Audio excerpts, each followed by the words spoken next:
Hello বন্ধুরা, welcome to my channel Sangeeta space. আশা করি সবাই ভালো আছেন। আবার চলে এলাম একটা নতুন রেসিপি নিয়ে। আজকের রেসিপি হলো চিকেন কষা। এখানে 300 গ্রাম মতো চিকেন পিসেস নিয়ে নিয়েছি। চিকেনগুলোকে খুব ভালো মতো পরিষ্কার করে ধুয়ে নিয়েছি। রেসিপিটার জন্য লাগছে পেঁয়াজ কুচি, আদা বাটা, রসুন বাটা, পাতলা করে কাটা টমেটো, চেরা কাঁচা লঙ্কা ও পাতলা পাতলা করে কাটা পেঁয়াজ। ভিডিওটা স্কিপ না করে পুরোটা দেখার অনুরোধ রইল।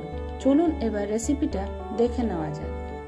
চিকেনটা ম্যারিনেট করার জন্য দিয়ে দিলাম রসুন বাটা। এখানে আমি দুটো বড় সাইজের রসুন ব্যবহার করেছি। দিয়ে দিলাম 1 টিস্পুন আদা বাটা। এবার দিয়ে দিলাম একটা মিডিয়াম সাইজের কুচনো পেঁয়াজ।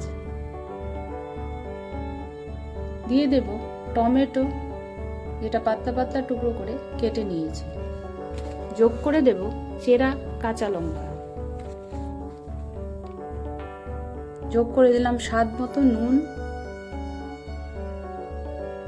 রঙের জন্য দিয়ে দেব 1 টিস্পুন হলুদ গুঁড়ো। ঝালের জন্য দিয়ে দেব 1 টিস্পুন লাল লঙ্কার গুঁড়ো। এবার দিয়ে দিলাম 1 টিস্পুন জিরে গুঁড়ো, 1 টিস্পুন ধনে গুঁড়ো। রঙের জন্য যোগ করব খুব অল্প পরিমাণ কাশ্মীরি লাল লঙ্কার গুঁড়ো।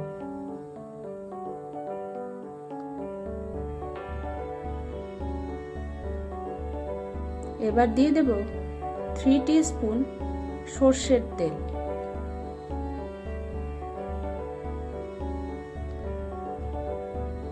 হাত দিয়ে মাংসটাকে খুব ভালো মতে সময় নিয়ে মাখিয়ে নেব।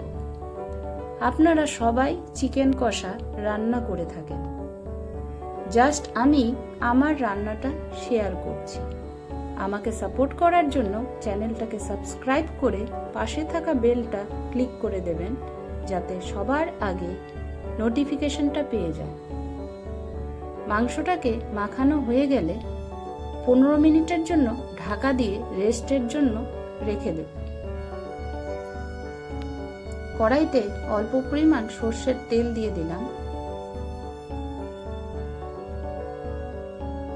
এবার দিয়ে দেব আলু টুকরোগুলো।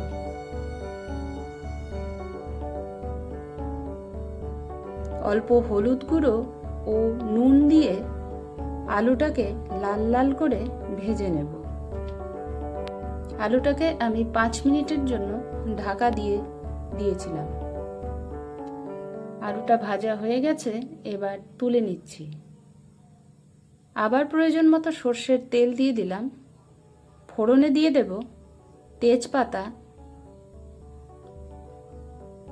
অল্প গোটা জিরে।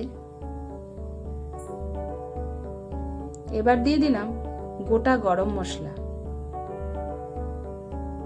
ফোড়ন থেকে যখন সুন্দর গন্ধ বেরোতে থাকবে তখন যোগ করে দিলাম পাতলা পাতলা করে কেটে রাখা দুটো মিডিয়াম সাইজের পেঁয়াজ। পেঁয়াজটাকে অনবরত নেড়েচেড়ে কালার চেঞ্জ হয়ে যাওয়া পর্যন্ত ভেজে নেব।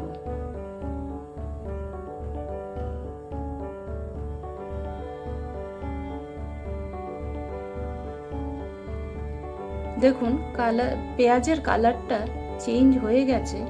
এবার যোগ করে দেব ম্যারিনেট করে রাখা মাংস।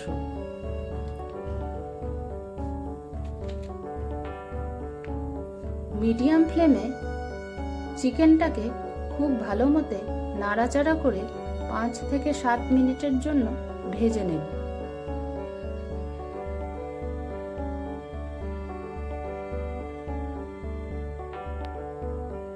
যোগ করে দিলাম ভেজে রাখা আলু। বাটিটা ধুয়ে অল্প পরিমাণ জল যোগ করে দিলাম। এবার মাংসটাকে 10 থেকে 15 মিনিটের জন্য ঢাকা দিয়ে লো ফ্লেমে রান্না করে নেব। আমি মাঝখানে 2 থেকে 3 বার নেড়েচেড়ে দিয়েছিলাম। দেখুন লো ফ্লেমে মাংসটা 70% মতো সেদ্ধ হয়ে গেছে।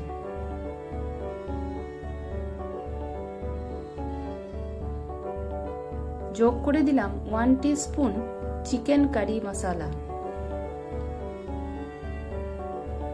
মশলাটাকেও মাংসের সাথে ভালো মতো ভেজে নেব। এবার যোগ করে দিলাম পরিমাণ মতো জল।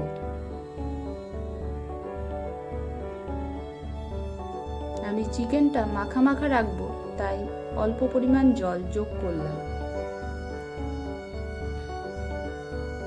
এবার দিয়ে দেব অল্প গরম মশলার গুঁড়ো। চিকেনটাকে আরও 3 থেকে 4 মিনিট রান্না করে নিয়ে নামিয়ে নিয়েছি। চিকেন কষার এই রেসিপিটা রুটি বা ভাত দুটোর সাথেই খেতে খুব অসাধারণ লাগে। ভিডিওটা যদি ভালো লেগে থাকে লাইক ও শেয়ার করবেন। কেমন লাগলো তা কমেন্টে জানাবেন। আজকে আসি, আবার দেখা হবে নতুন একটা ভিডিও নিয়ে। সবাই সুস্থ থাকবেন, সাবধানে থাকবেন। টাটা।